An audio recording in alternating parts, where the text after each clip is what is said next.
Yo, what up, YouTube? It's your boy Food Junkie coming at you with another video about Project Runway Season 17, Episode 3.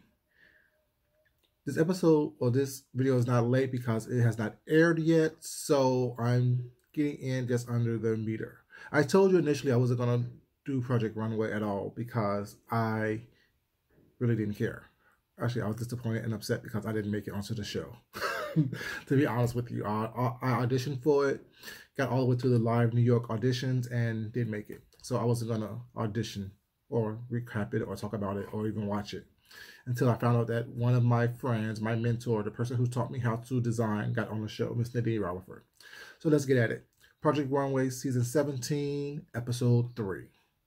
This episode was where the designers had to take a single print and make a head-to-toe editorial look for the show.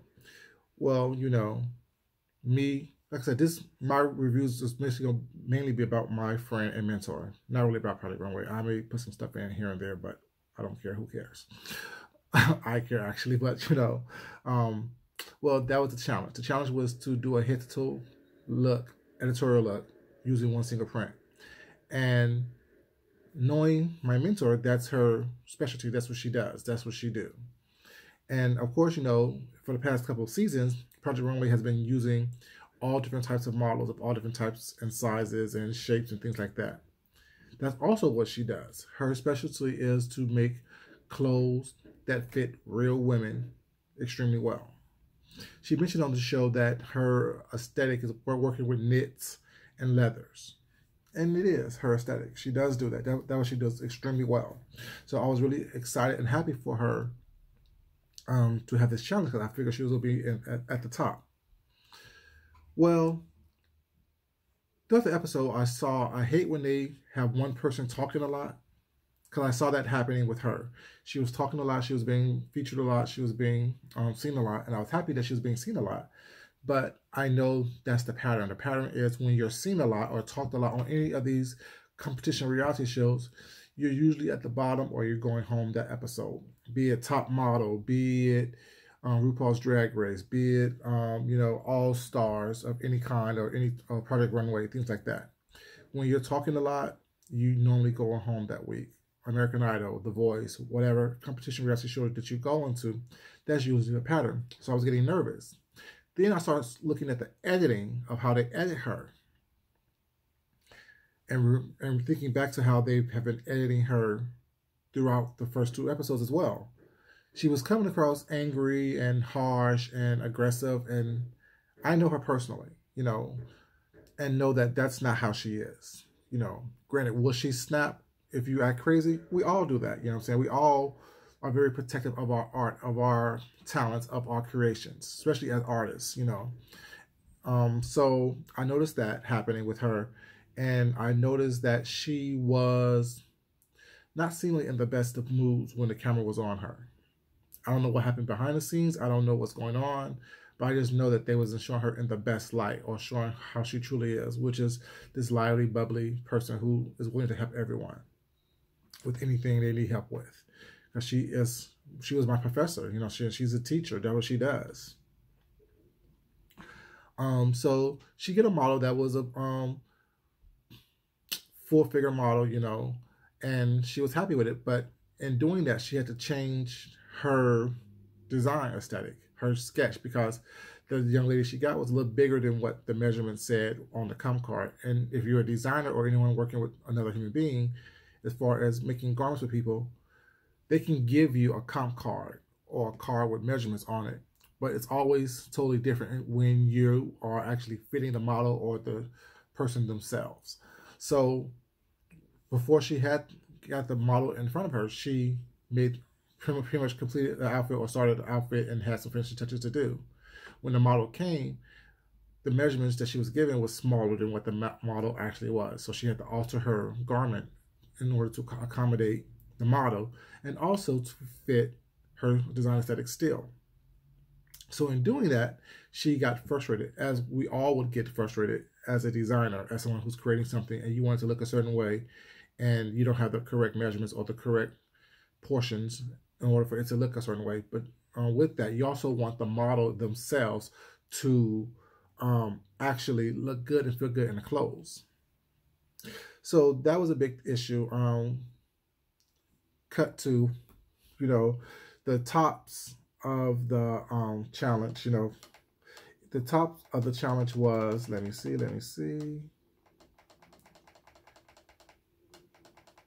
Come on. There she go, this way. The tops of the challenge was, I don't care about the tops. She was in the bottom. Let's put it that way. She was in the bottom. And they asked her questions. You know, of course, as they asked the bottom and the tops questions about what's going on and what happened and what they thought went wrong, what they thought they could improve, things like that. And she said, well, and she told them, she's pretty honest as well. So she was like, well, the model that I got, the measurements wasn't right, so I had to change my design. You know, I had to change my aesthetic because I didn't want her to look frumpy or bigger than what she is in the pattern. So the judges took it as she was trying to blame the model for not presenting well. And she wasn't doing that. She was trying to explain to them that based on the measurements she had and based on the fabrics she chose, based on the measurements she had, when she actually went to go test the garments on the models, they made her look frumpier than what she actually is and wasn't flattering to the model. So she had to change her design all the way around in order to accommodate the model and still stay true to the challenge and make sure that everything was what it should be based on her design aesthetic. They took it as she was being aggressive, her being, you know, belligerent a little bit or disrespecting the model and not owning what she did, which is not the case. She did, based on what I saw, she was trying to explain what's going on.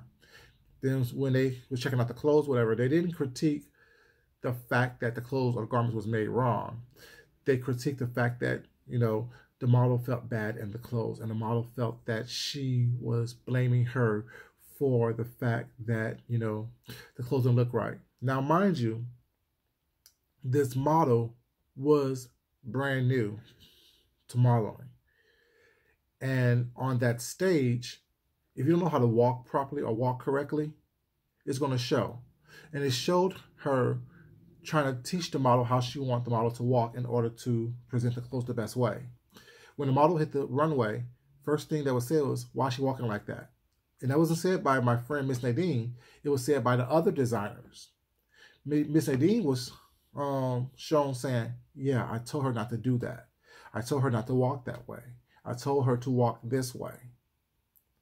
So if you are a designer or someone who shows your work or shows your clothing off, you know that how someone wears it, how someone presents it, it has a huge part on how your clothes is seen, how your designs are seen. So I think that was a major part of why she was in the bottom. But of course they sent her home, Miss Nadine. Who won? I don't care. I probably care more this episode tonight because now I'm not as biased as I've been for the past 3 episodes. I want Miss Nadine to win. That's my mentor.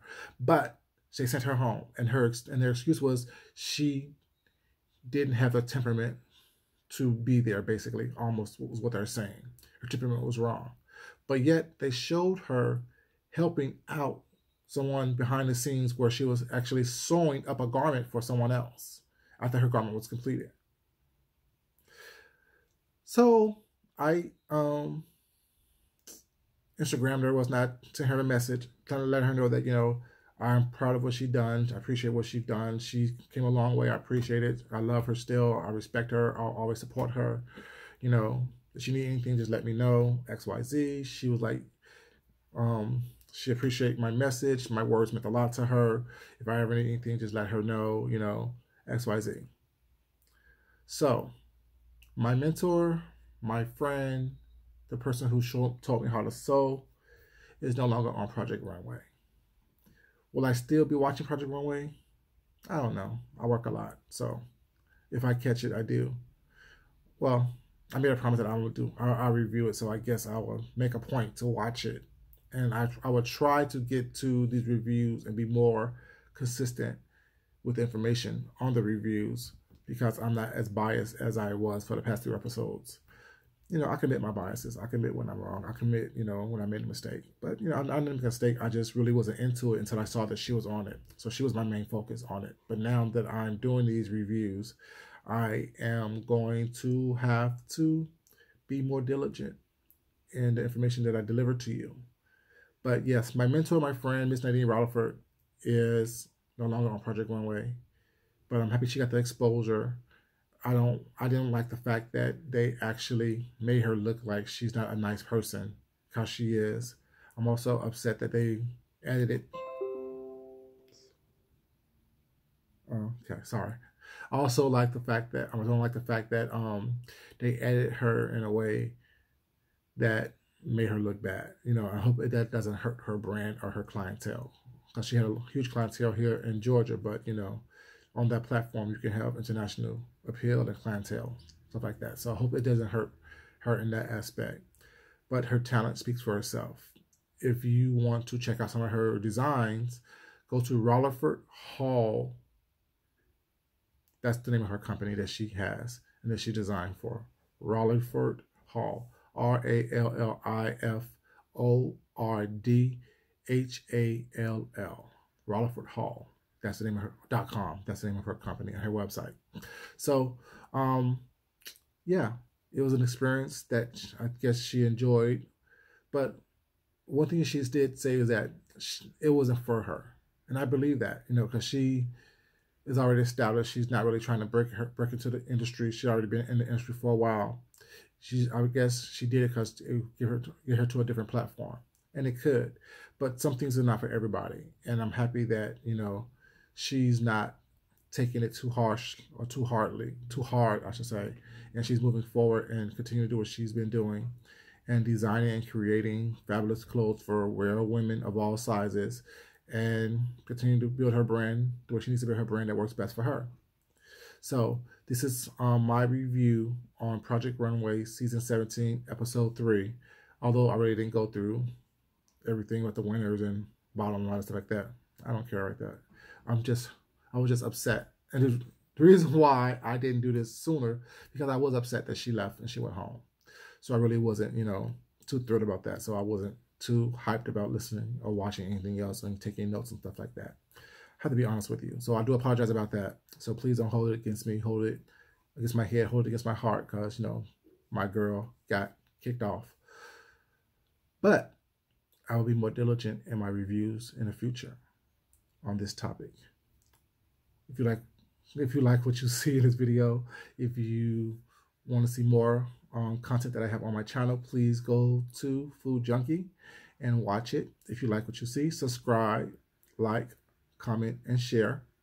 If you don't have to. It's okay.